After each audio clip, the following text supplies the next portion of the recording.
Hello, YouTube. Welcome to another episode of whatever the fuck I'm doing. Today, I wanted to talk about something I saw online. I'm sub to a couple of communities on Reddit that are about disabled folks and the lives we live and whatnot. And it's mostly just disabled people chit chatting about some of the difficulties we face. And just when we have a bad day, we'll hop on there and have a bitch out with people that understand. But today, I saw a post by somebody who asked, "How can I tell if I am using my disability maliciously?" And this person was accused by people online, like, "Oh, you're using your disability to profit yourself," or things like that. And I wanted to kind of discuss that and get into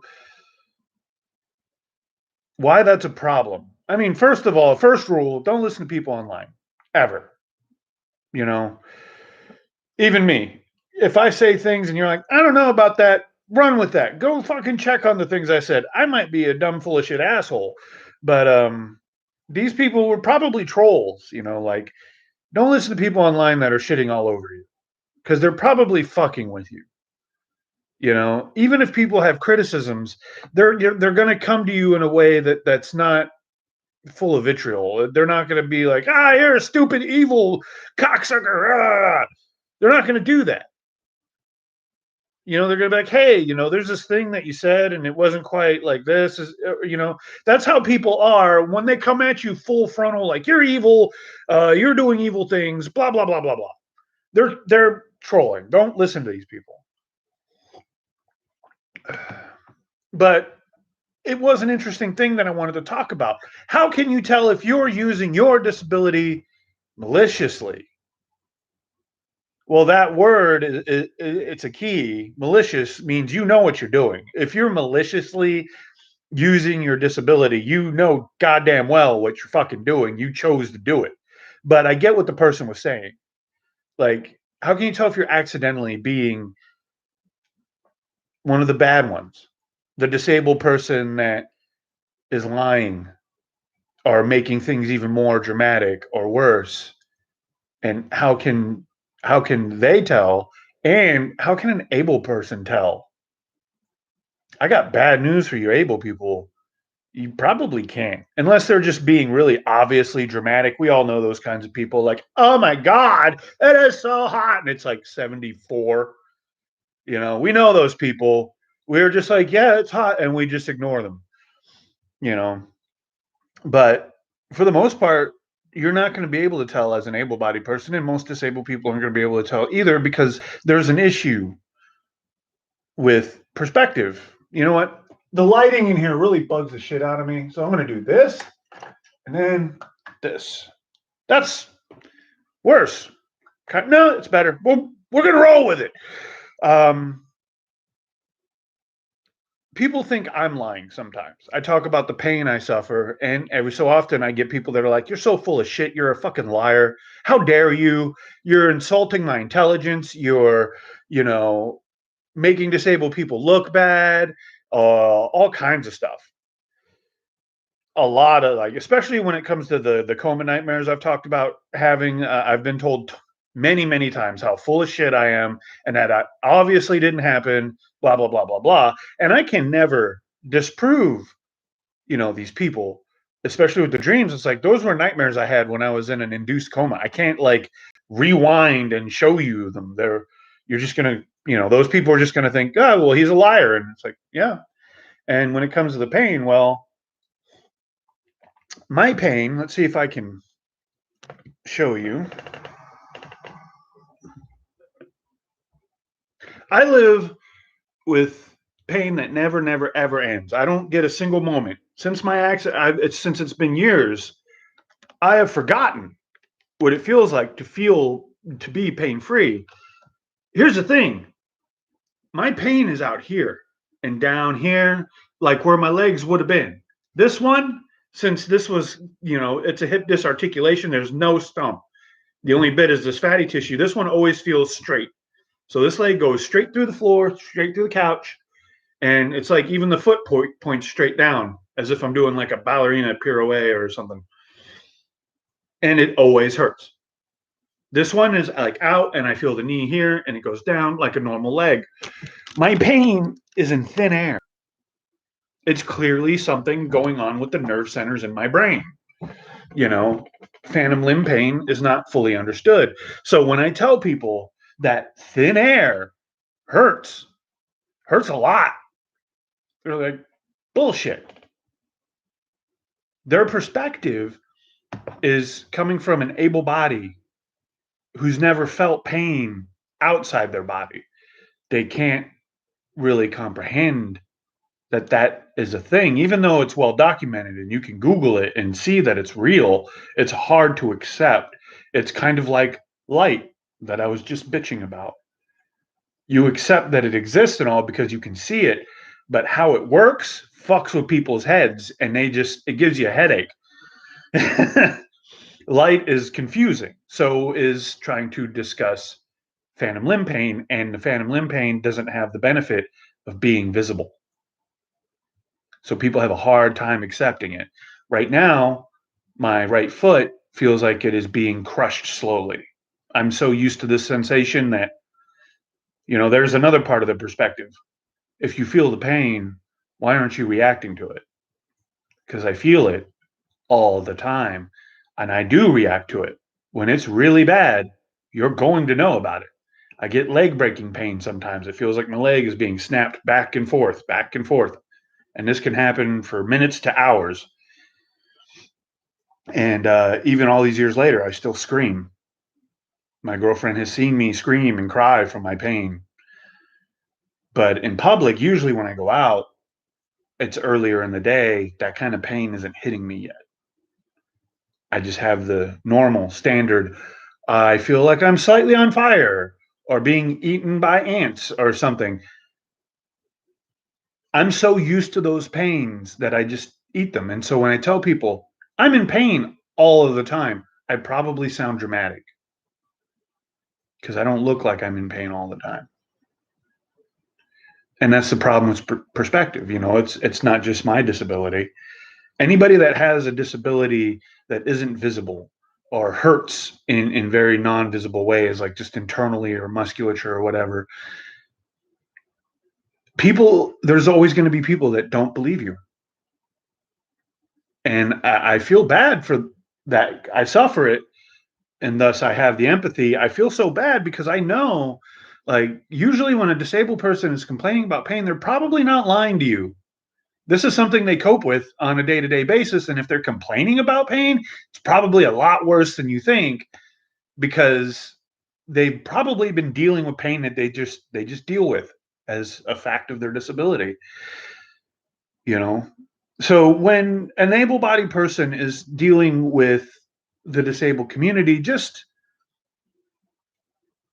try to take some of that skepticism down a notch. Disabled people can lie and be pieces of shit.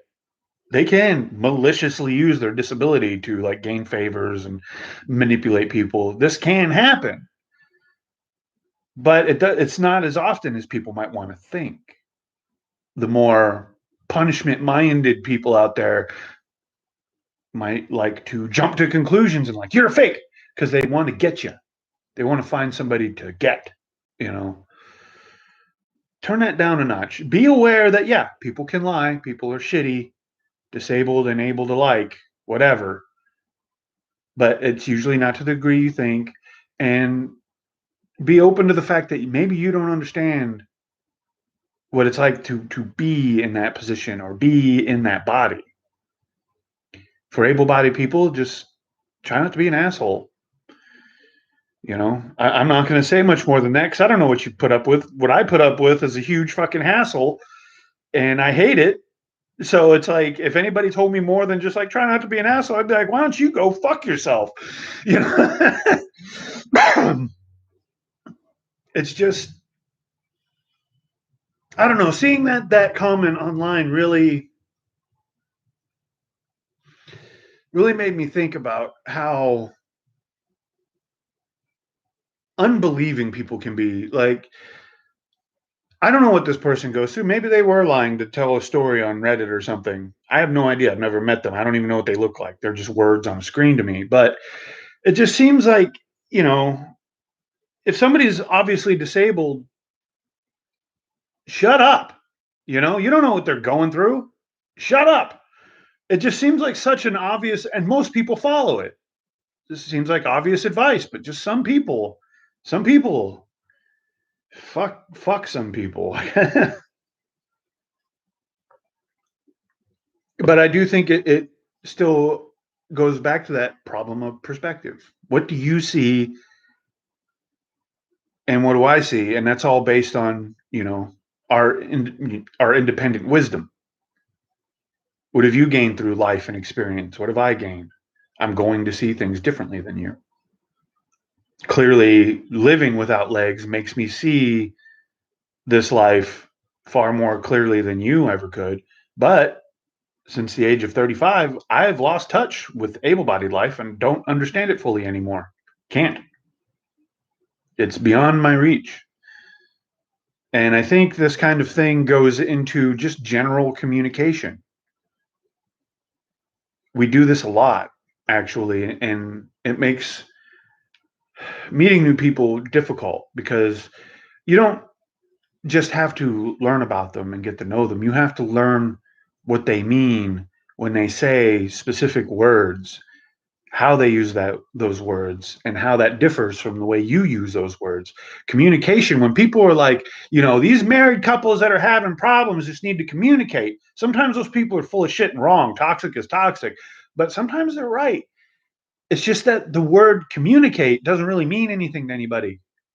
You hear, oh, you just got to communicate. And you're like, yeah, I talk to my spouse. She talks to me. Usually we're yelling.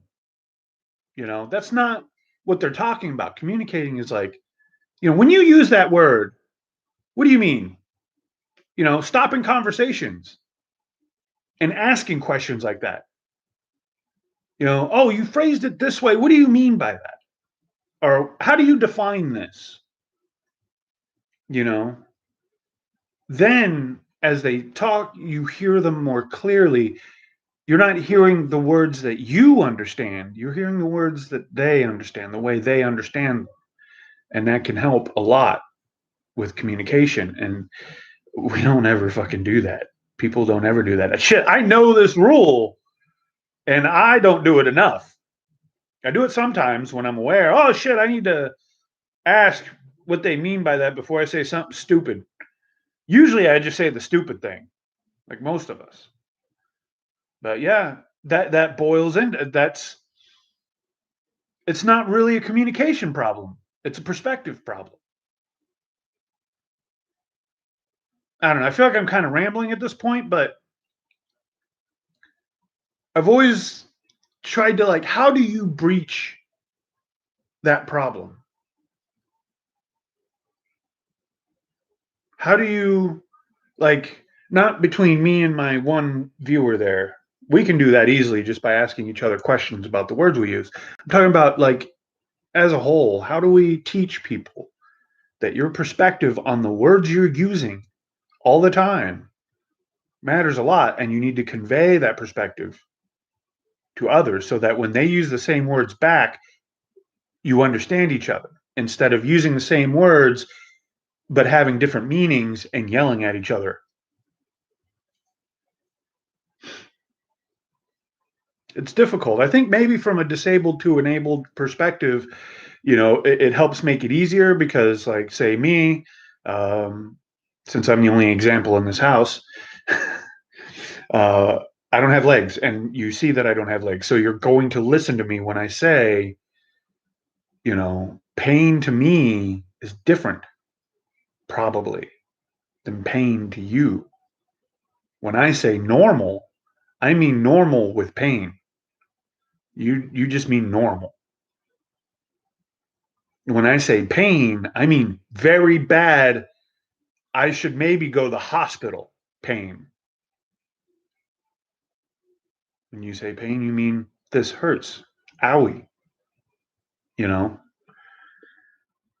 and you'll listen to what I have to say and my different perspective because you can see that I have a different perspective. I wear it all the time. But when you're talking to anybody else, it's much harder.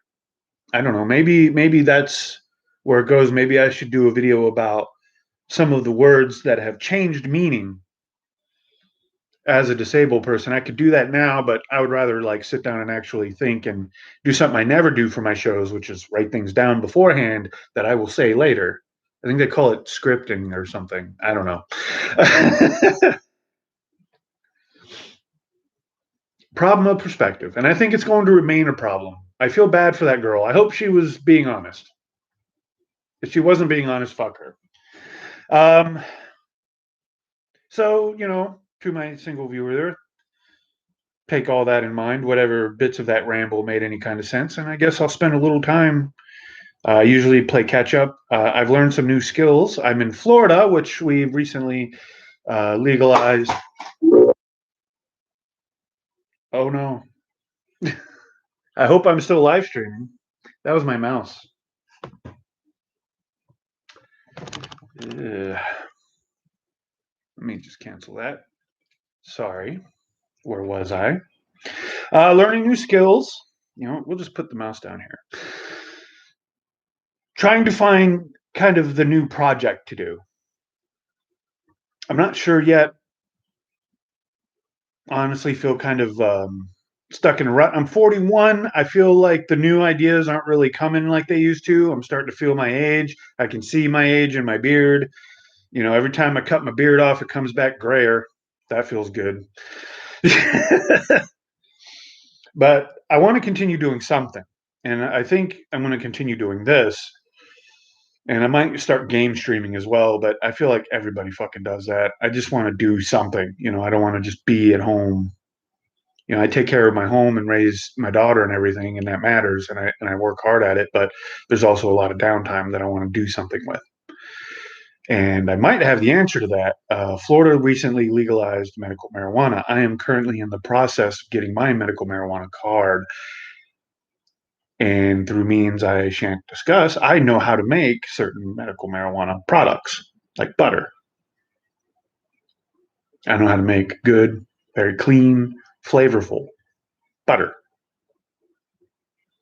And I'm just wondering, like, once I'm licensed, or once I have my medical marijuana license, is there, like, I've been trying to find out, and currently Florida doesn't have this option. Is there some kind of licensure I can get somewhere that says I am permitted to make and sell? That's the important part, to like businesses or something, my products. Like I can make a bunch of butter and sell it to a store. I don't want to be a fucking dealer with butter. I want to like make a product with labels and nice packaging and the whole nine yards.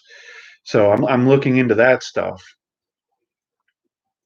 Um, and as for the butter, I've learned that it goes into many things. Like if you have one of those little emulsifier wands, they're little plasticky stirrers. You put a battery in and it stirs it really good.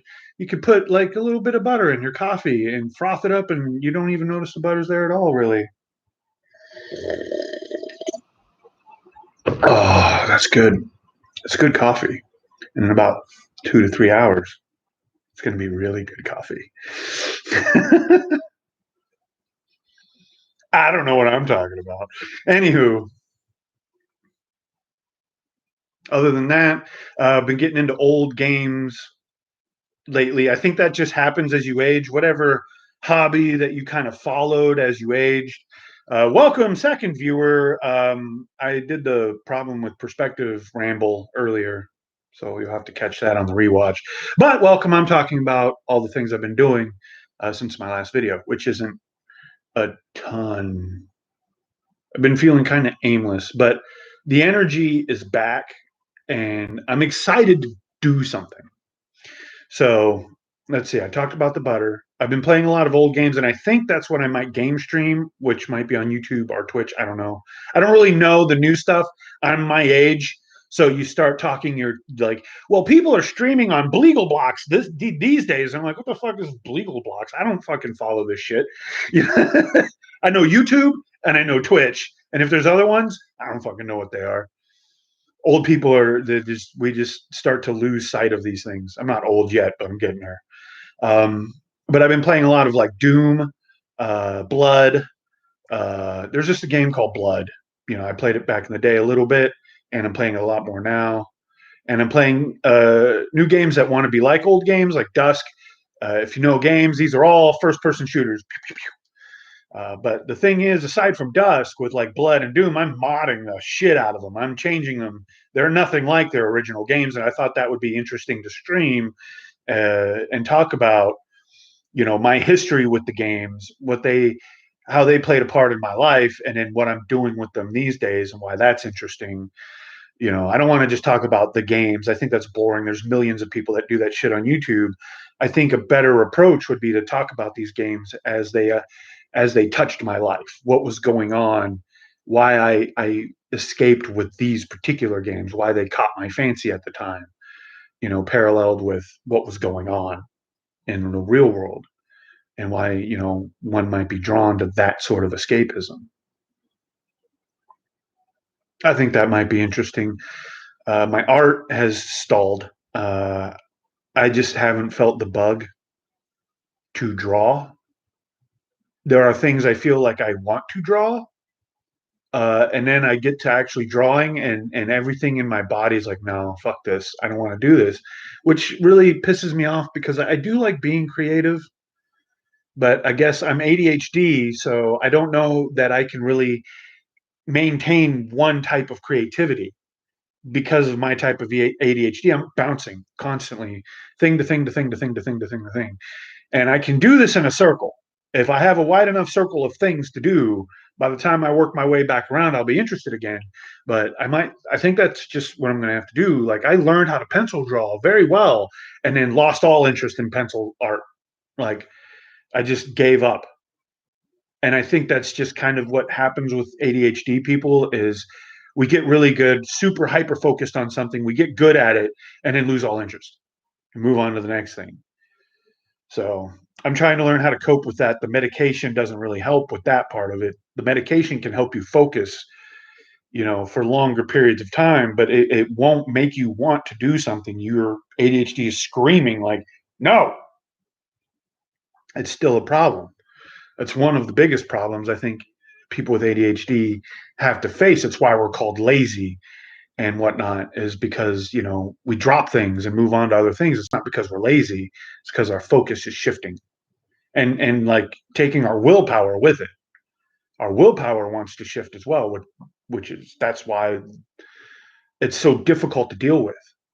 When there's another problem of perspective, an able-minded person without ADHD is going to look at you like, why the fuck can't you focus? Everybody can focus, just do the fucking thing. And the person with ADHD is trying to explain how their mind just doesn't, it's not going to work. It's not. They'll have a nervous breakdown before they can complete the task. The mind, it just won't do it unless you get medication, which will help some.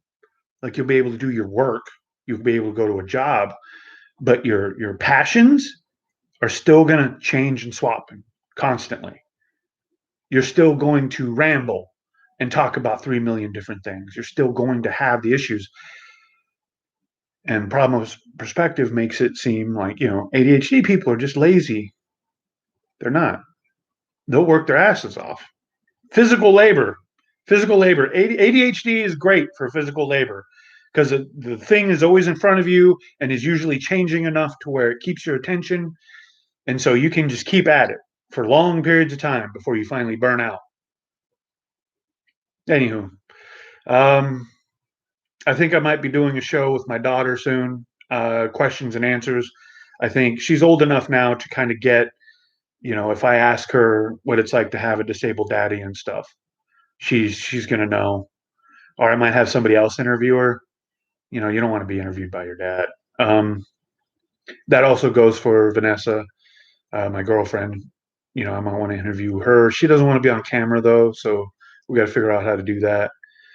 I did an interview with her back in the day, but it wasn't good. It was very rushed and crappy, and the questions weren't very good, so I deleted it. It's gone. Oh, coffee's good. Um, And that's about it. I just wanted to do like a quick show, which turned out not to be so quick, about the problems of perspective and kind of catch everybody up on how things have been going. Expect to see me around a bit more. I keep saying that, nothing ever happens, but now that I'm kind of, my mind is starting to catch on things for real, expect to see more, just not with any kind of regular frequency, which is why I don't have a Patreon or anything, because I know I can't be depended upon for, exactly regular shows and all that. Like, I won't be able to output like that. It's just not how I work. So, um, I think I have a donation link and my thing for PayPal. Other than that, like and subscribe, I guess, is what you're supposed to say. Thank you for watching, guys. I hope you guys have a wonderful day. I'll see you next time. Bye bye. Oh, where's the button? Yes, bye bye now.